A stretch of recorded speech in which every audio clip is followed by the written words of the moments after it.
एक तरफ जहां नेताओं को पॉलिटिक्स से फुर्सत नहीं मिलती, जहां हमारे जनता को हिंदू मुसलमान करने से फुर्सत नहीं मिलती, वही दूसरी तरफ एक ऐसा मुद्दा है जो चाहे शीतकालीन सत्र हो या कोई पे भी कहीं पे भी डिस्कस नहीं किया जा रहा। वो है एयर क्वालिटी इंडेक्स, पर्यावरण का मुद्दा।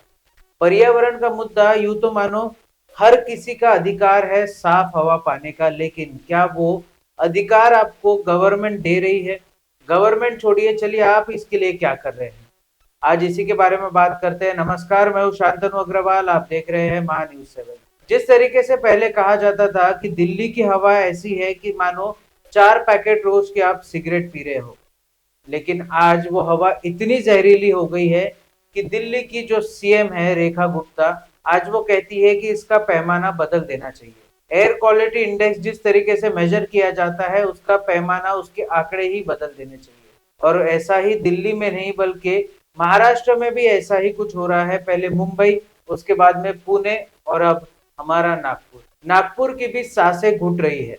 नागपुर में कंस्ट्रक्शन वर्क चल रहे हैं। नागपुर में इतनी गलत तरीके से परियोजनाएं लाई जा रही है कि जिसका खामियाजा आम जनता को भुगतना पड़ रहा है।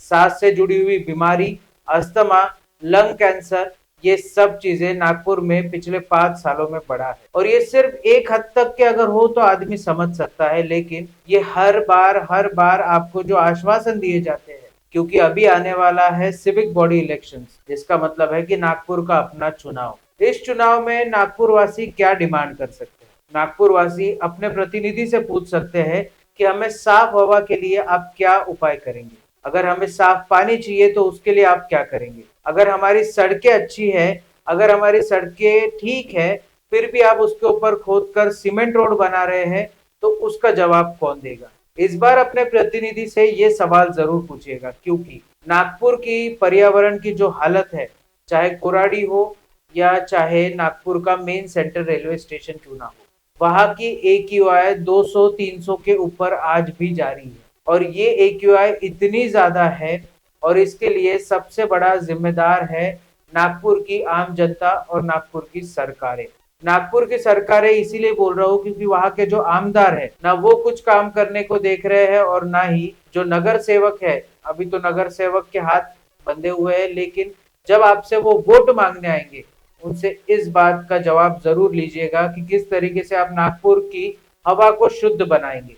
क्योंकि और अगर कुछ दिन और वेट किया तो ये जो AQI आज 200-300 के पार है, वो 400-500 के पार होते देर नहीं लगेगी, और नागपुर धीरे धीरे घुटता जाएगा। एक तरफ हम लोग देखते थे कि किस तरीके से ग्रीनरी हुआ करती थी, कई जगह पे झाड़ लगाए जाते थे, पेड़ लगाए जाते थे, लेकिन आज के डेट में वो सारे पेड़ काटे जा रहे हैं। एक GR गवर्नमेंट का निकलता है, उस GR में बताया जाता है कि जितने पेड़ आप हाईवेज बनाने के लिए काटेंगे, उतने ही पेड़ अगर आप लगाएंगे तभी आपको NOC मिलेगा। पर क्या वाकई में ग्राउंड रियलिटी सही है? क्या सड़क पर वो पेड़ लग रहे हैं, या जमीनी हकीकत क्या है? जब हमारी टीम ने इस पर रिसर्च की, तब पता चला कि जमीन पर जो पेड़ लगाए जाते हैं, निश्चित तौर से वो पेड़ लगाए तो जाते हैं, लेकिन वो पेड़ कभी बड़े नहीं हो सकते, क्योंकि उनको वैसी देखभाल नहीं मिलती, और वो पेड़ तुरंत मुरझाकर वापस वहां पे एक नई सड़क खड़ी कर दी जाती है। ये जो काला पूरा साम्राज्य चल रहा है, महाराष्ट्र गवर्नमेंट का हो या फिर national highway authority of India का क्यों ना हो, इन लोगों से आज जवाबदेही पूछना जरूरी है, क्योंकि नागपुर का दम घुट रहा है। और जब तक हम लोग सवाल नहीं उठाएंगे, हम खुद पे काम नहीं करेंगे, तब तक हम लोग कुछ भी नहीं कर पाएंगे। अब आपको सोचना है कि आपको आने वाले समय में दिल्ली जैसी हवाएं चाहिए, या फिर नागपुर जो पहले हुआ करता था वैसी हवाएं चाहिए।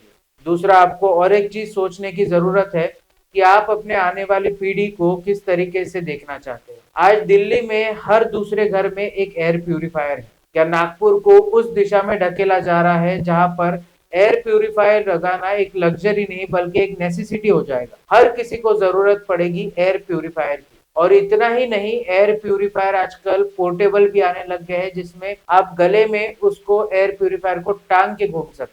अब आप सोचिए, हम हमारे आने वाली पीढ़ियों को किस तरीके का वातावरण देना चाह रहे हैं। अगर आज सवाल नहीं उठाया तो नागपुर घुटेगा, और नागपुर का दम घुटेगा, और साथ ही घुटेगी आप सबकी उम्मीदें जो आपने सरकार से या फिर अपने आप से या अपने परिवार जनों से लगाए रखी। अगर आप आज नहीं जागे तो शायद बहुत देर हो जाएगी, और उसके बाद आप किसी से भी कुछ भी सवाल पूछिए, वो सवाल का जवाब मिलना मुश्किल ही नहीं, नामुमकिन हो जाएगा। इसीलिए आज महासेवन ये मुहिम उठाता है कि आप अपने प्रतिनिधियों से एक सवाल जरूर पूछिए कि हमें साफ हवा कैसे मिलेगी, और तब जाकर अपना प्रतिनिधि चुनकर उसे वोट कीजिए, जो आपकी साफ हवा का इंतजाम कर सके और साथ ही साथ आपको ये बता सके कि वो आपके लिए आगे क्या कर सकता है।